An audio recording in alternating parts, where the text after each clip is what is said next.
Doctor Strange's Multiverse of Madness coming out, and the fetishization of the concept growing, with Rick and Morty got the ball rolling.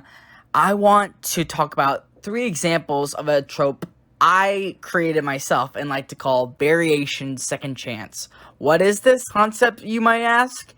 It's when a person from one universe lost someone and wants to go to another universe to get someone back. With Hagger, Honerva from Voltron LD Defender, Kingpin from Into the Spider-Verse, and Wanda Maximoff, aka Scarlet Witch from WandaVision Doctor Strange 2.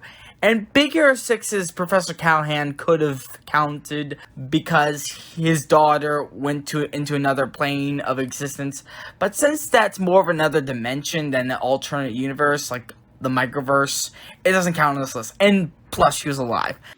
A technicality that will shortly be remedied. Have I seen Rammy's spin on the WandaVision theatrical extended cut? No. Do I plan on seeing it? Fuck no. But have I seen WandaVision? With much regret.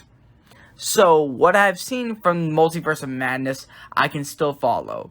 Because it's not even a Doctor Strange sequel. Absolutely fucking not. Okay, let's talk about how 3 examples I talked about and ranked them on which one made the most sense in execution. But in truth, all characters who wanted the variation second chance had the same motive. Completely scarily accurate to each other. Number 3, Wanda Maximoff. So her plan was to use the Necronomicon. Necronomicon Ex Mortis, the Book of the Dead. Boy, that would have been fun if it were that book. And Ash been there to kill Wanda. Could have made sense if he was in the movie. Sadly, he wasn't. But no, the Darkhold gave Wanda the ability to find her non-kids, but an alternative Vision 2, or even the White Vision. Where the hell is he? Whatever. She found her kids, and of course they were terrified of her, and her alternative self tells her to piss off, and she kills herself.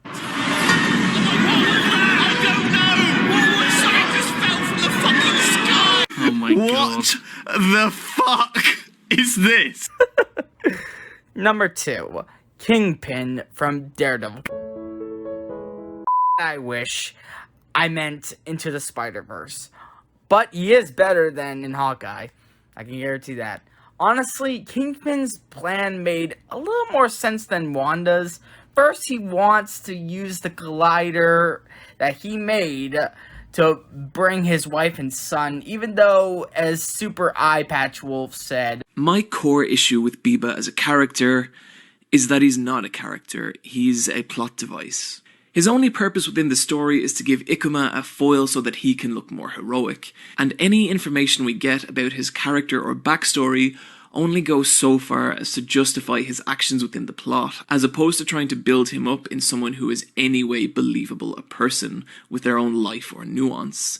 He's essentially the modern equivalent of a man in a top hat tying a girl to train tracks." Even though somehow at the end of the story, Gwen found out how to use multiversal travel. What? With a device without a collider. Even with Kingpin having numerous scientists working for him. Spared no expense. And even if he did get his wife and kid back, the collider would destroy all of them in the process. Not a great plan. Now to number 1, my opinion on the best variation second chance.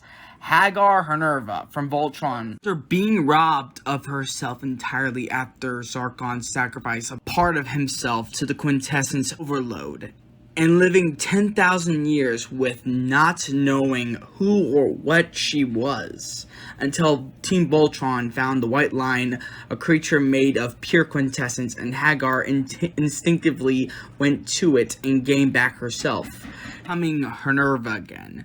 And knowing the multiverse, she spent resources in the remaining Alteans to build a mech to travel through the multiverse and find an alive Zarkon and Lotor and start anew.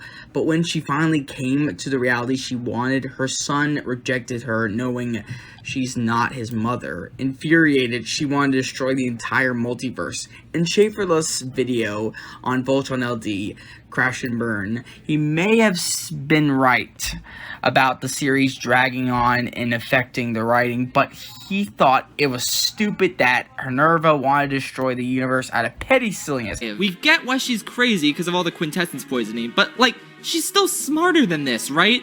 She's this puppet master who's been pulling the strings this whole time. Doesn't she know better than to cause the destruction of every reality by doing this? And also, after alternate baby Lotor doesn't accept her, she's just like, well, fine if you don't want my money. And then she actively tries to destroy every reality ever out of rage. That's not compelling. And also, what a missed opportunity having multiple realities converge but never exploring alternate versions of the characters outside of this and that one episode in season 3. But imagine if you lost yourself entirely for 10,000 years and just got yourself back to get your son and husband back to reject you. It's actually heartbreaking to me, who went through a very similar stage in my life. It did a pretty good job of establishing a multiverse from other variants like Sven of Shiro in season 3 and the Altean Empire, and was better than No Way Home in my opinion, because they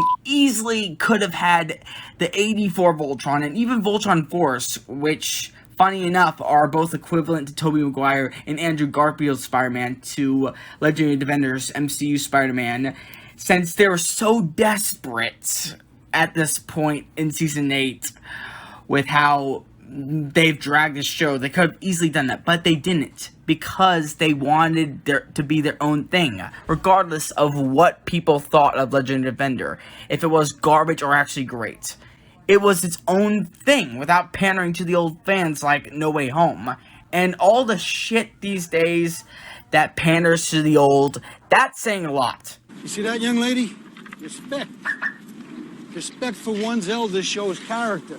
Conclusion, an honest opinion, if there is a multiverse, then I predict it would not exist like how most media portrayed it. It would be more like how Charles Xavier in Days of Future Past described it. The past, a new and uncertain world, a world of endless possibilities and infinite outcomes. Countless choices define our fate. Each choice, each moment, a ripple in the river of time. Enough ripples, and you change the tide, for the future is never truly set. But with the MCU, I'm officially done with your memorials, your wakes, or flying to your home planets to scatter your fucking ashes. I am done! Yeah!